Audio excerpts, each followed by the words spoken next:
Okay, so welcome back everybody to day two of the Professional English Summit.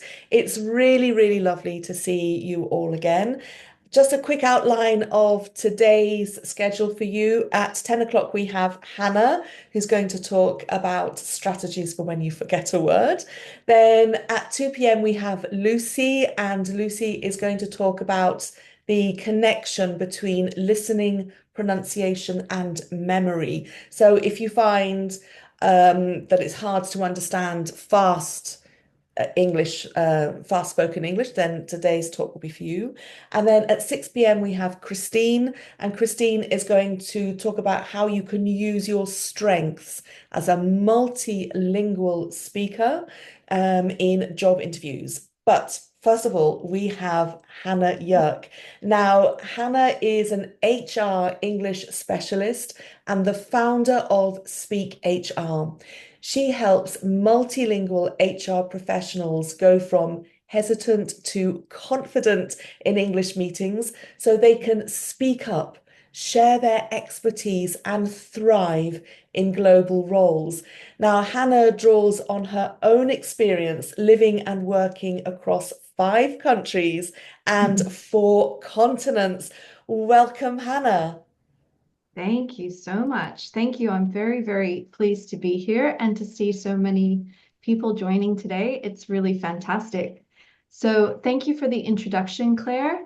That's right. I've lived in 4 continents. So, I was raised in Hong Kong. I've lived in Sydney, Australia, San Francisco, the USA, London, and now I live in Verona in Italy. And I'm also learning Italian. So I really understand how it feels to forget a word. It happens to me all the time in Italian. And the strategies that I want to talk to you about today are strategies that I use myself when I forget a word in Italian, or sometimes when I forget a word in English, because it happens, happens to everyone. So let me share my slides with you. See, make sure everybody can see that. Okay. Claire, if you give me a thumbs up if you can see it, great. Okay. All right. So first of all, I want to just get a little bit of input from you. You can write it in the chat. How do you feel about speaking English in your meetings? If you want to share a little emoji with me in the chat. You feel nervous? You feel good? Let's see what everyone's response is.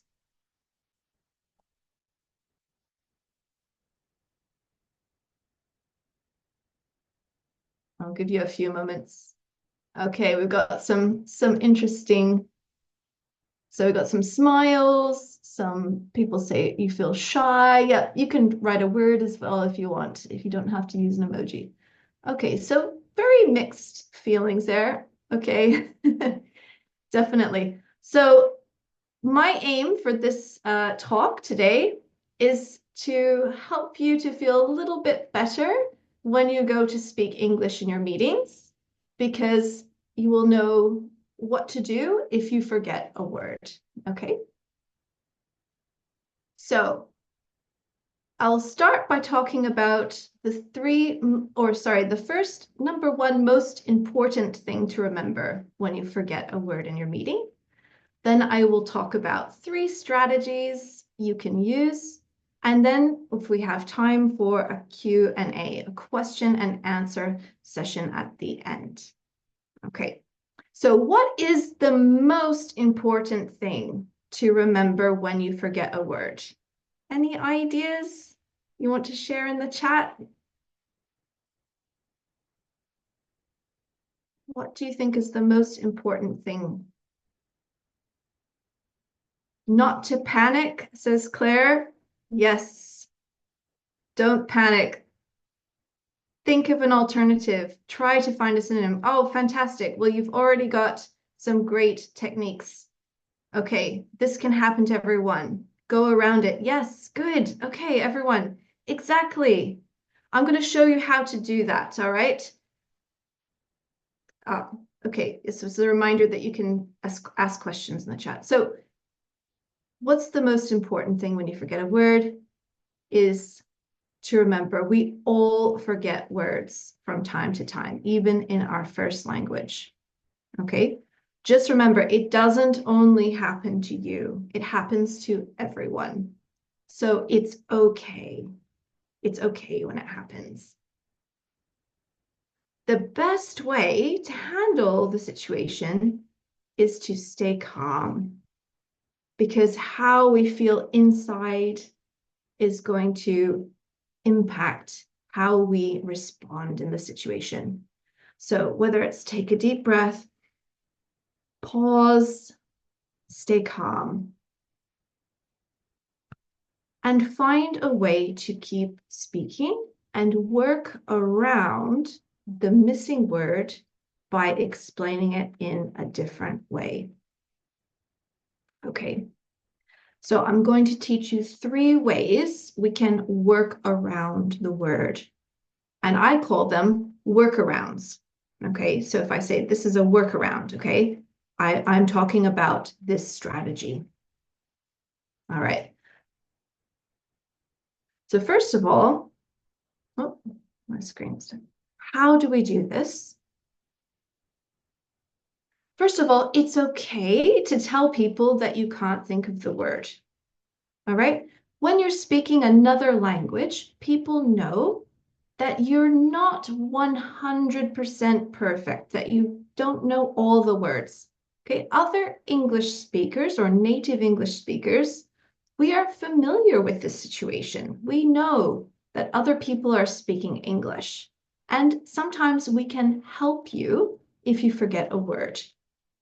So you can say something like, I can't think of the exact word, but, and then use a workaround to explain. Or let me explain it in another way, and then use a workaround to explain. And I've seen some other suggestions in the chat, people saying, my mind has gone blanked, or it's on the tip of my tongue. Those are also fantastic suggestions. So memorize and learn one of these phrases, like let me explain it in another way, so that it comes out automatically while you are thinking about your workaround. Okay, so you can just pick one phrase to learn and use that when you forget a word. So let's look at these 3 strategies now. The first one is to go from general to specific. So think about what the word is in a general sense. This works really well if you forget a word that is a noun, an object. Okay? Think about what type of word is this, and you give it a general description, and then you be more specific. Okay. So as I said, you describe the general category and then explain the specific situation when you use the word. And we can use this simple structure here. It's something general for when and a specific situation. Or if you can't think of something general, you can just say, it's the word for when, and then give a specific situation. Let me give you an example, a couple of examples. Imagine you want to ask your boss for a performance review, but in the moment, you can't remember the word performance review. Okay? So we can follow this structure. Can you tell me, if we think about performance review, what's the general category? Can anyone think of what is the general category? if you know what this word means. Maybe you don't know what this word means, and I'll explain it. It's a noun, yes. What kind of thing is a performance review? It's a type of meeting, okay? So you could say, it's a meeting for when we discuss an employee's work and goals, okay? So if you go to your boss and say, I would like to ask you for a, let me think of the word. It's a meeting for when we discuss an employee's work and goals. And your boss might say, oh, a performance review. You want to have a performance review. Okay, now we know. Let's look at another example. Imagine you want to ask for your pay slip. Okay, you got money in your bank from work, but you haven't got that paper. You want your pay slip. So you go to your boss or your HR department, but then you can't remember the word. What could you say? So again, using something general. What is pay slip? It's a, could be, you could say it's a piece of paper, it's a document, okay? It's a document for when we receive our salary and we want to read about our pay and taxes. All right? So just explain, when do we use this? When do we need this document? And that person might say, oh, your pay slip. Okay. So this is the first strategy for workaround. And as I said, it's really good for objects, for nouns, okay? Because you can categorize nouns very easily, and people will often be able to give you the word that you want. You can also use this technique when you don't know the word. Okay, if you just don't know the word, you can say, oh, I don't know the word. It's a document when we receive our salary and we want to read about our pay and taxes. That's another way you can use it. All right, just checking on the time. We're good for time. So let's go to strategy number 2. Okay, lots of you mentioned in the chat to use a synonym, okay, or a similar word. So let's have a look at that. If you forget a specific word, use a related or similar word instead. It doesn't have to be an exact match, just close enough to help the listener understand. Okay, because not every word has a synonym. It's not always possible to find a synonym. So what we can use is this structure. We can say how it's similar, but how it's different. So you can say it's similar to this word, so your synonym or another word that you know. Then you say, but this is how it's different from that word. And you give more detail. So let's look at some examples. Let's say you want to use the word resign. Okay, you want to say my colleague has just resigned from their job, but you just forget that word in the moment. You could say it's similar to quit your job, but a more formal word. Okay, so that's what's different. Resign is a more formal word than quit, but they have the same meaning. Let's look at another example. You want to use the word sick leave. Sick leave. My colleague is not here today. He's on sick leave. Forget the word. So let's use a similar word.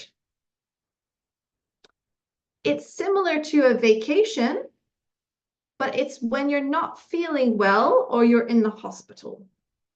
Okay?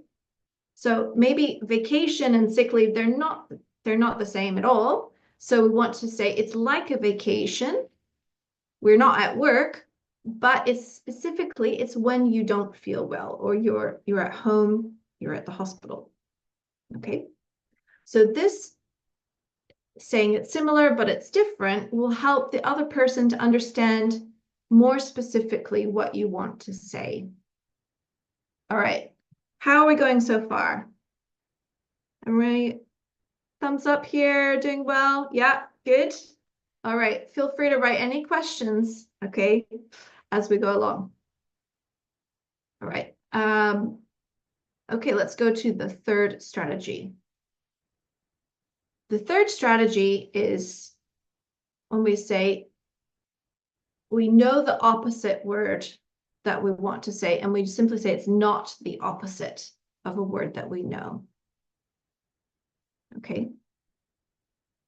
So if you forget a word, you can think of its opposite and then say not. This works particularly well when you need to use an adjective, so describing word. You want to describe a person or a situation. Okay, so if you forget the word, today it's cold, you forget the word for cold, you can say it's not hot. Hot is the opposite of cold. It's not hot.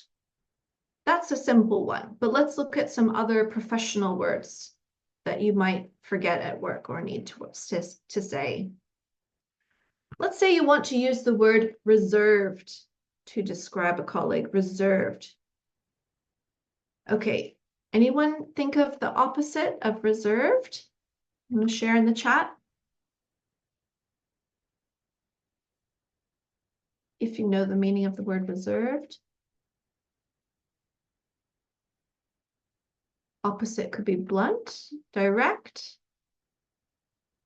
outgoing. Good. Okay, good. So those are some opposites we can work with. So here was my example. My colleague is not sociable or outgoing in group settings. Okay, very simple. Just say the opposite. Or let's say we want to use the word careless. Anyone think of the opposite of careless?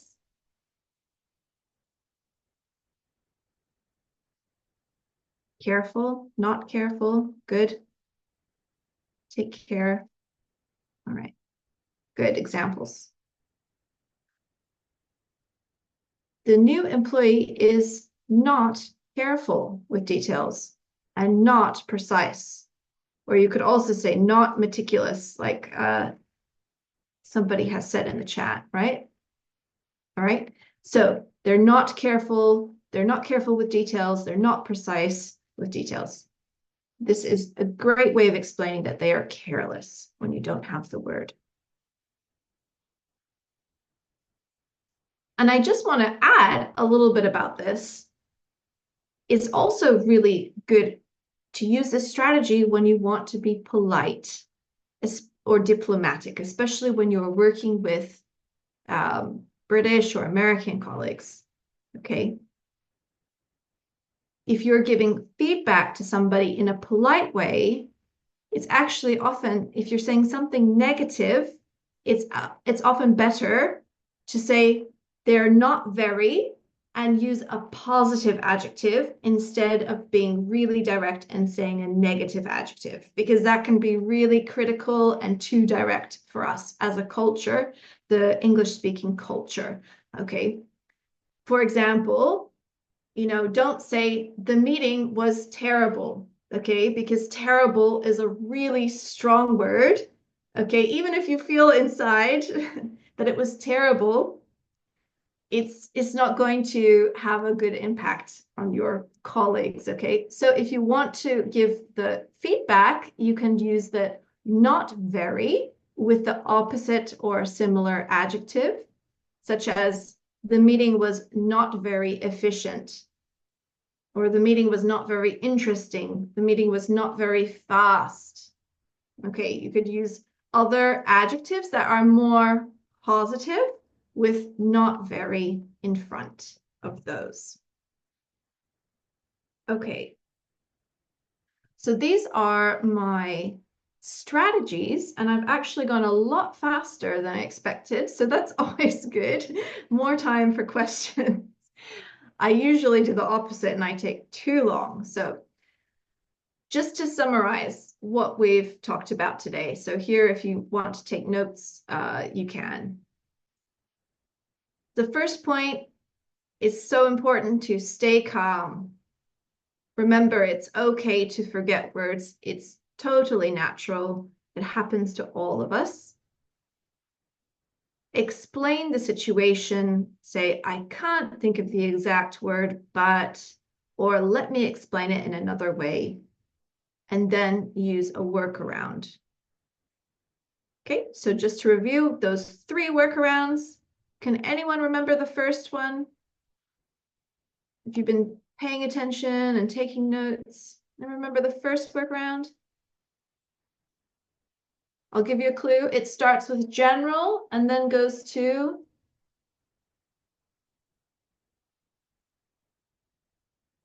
all right, no worries. General to, oh, specific. Yes, we've got it. There we go. General to specific. Exactly. So it's a general category of something for when a specific situation. Okay, can we remember the second one? Anybody type in for me the second one? Use similar words. Okay, great. Cornelia, you're very fast. That's right. Use a similar word or a synonym. Exactly. So we say it's similar to, then use a word that you know, but and explain how it's different. And finally, the third one, if you can remember, opposite word with not. Very good. Oh, everybody got that so quickly. Good. All right. It's not opposite. And then give the meaning, more information. All right. So how, I guess the question is now is how do you use these strategies when you're in the meeting or you're in a conversation and you forget the word? Because it's easy for me to say this, but it's hard to apply it in real life. So my suggestion is, of course, before your meeting or other situation, try to prepare any important words that you think you will need to use. Prepare your English by speaking English a few minutes before an important meeting so that you activate that part of your brain where you need to speak English. Get those words moving, okay? Maybe write down some bullet points or keywords of things that you would like to say in your meeting. Okay? So plan ahead. Preparing it really helps. And when you're in the meeting, as I said before, learn or memorize these phrases so that they come out automatically. So when you can't think of the word, memorize, I can't think of the exact word. Let me explain it another way. So then your brain is not thinking of the sentence. You will start thinking about how to use a workaround.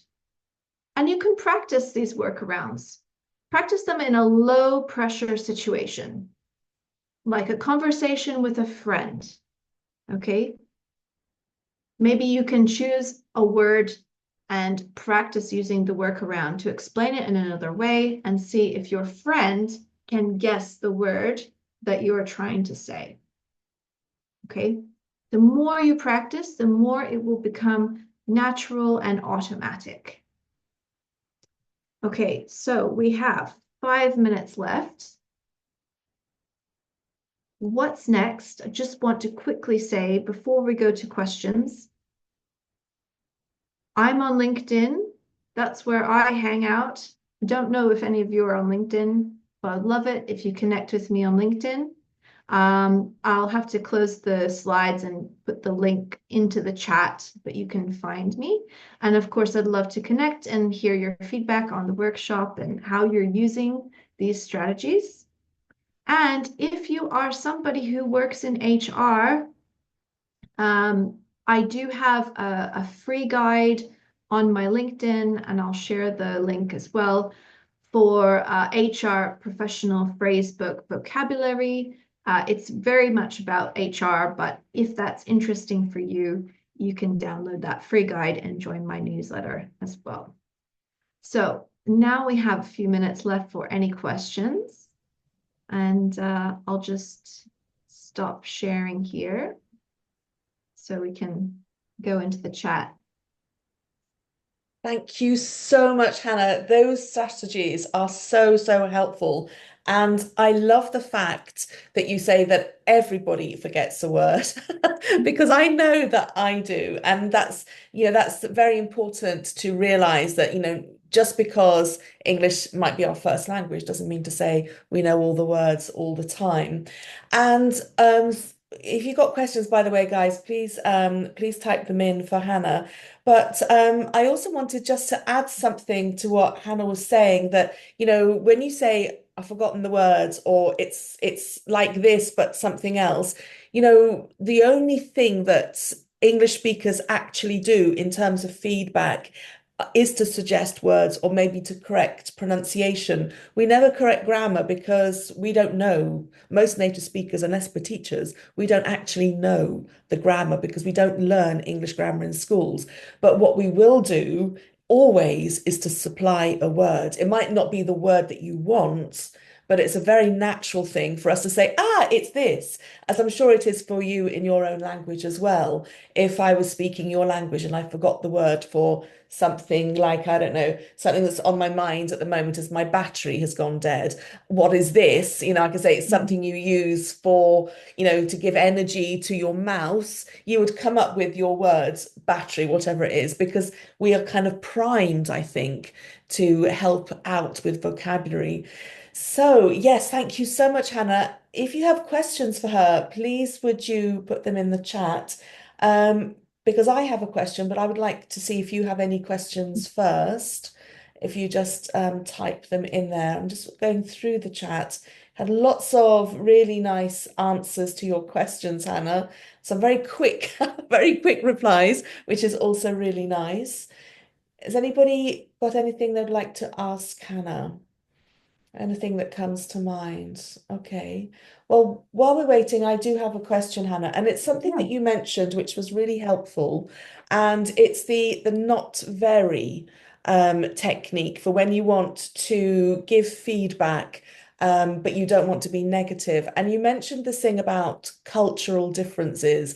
So for British people, and I presume also Americans, Australians, and so on it's very difficult to hear negative words.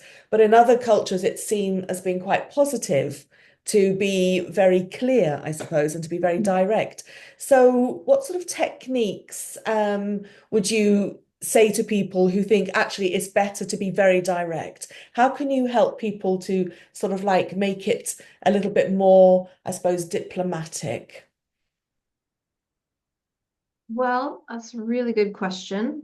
I think when we're speaking with people from other cultures, we have to put ourselves in their shoes and sometimes adapt the way that we speak to suit other people. So I if you are speaking with a British person or an American, Australian maybe, it is good to remember that even if for you it's positive to be direct and to be really honest, it can in from our side it can hurt someone's feelings.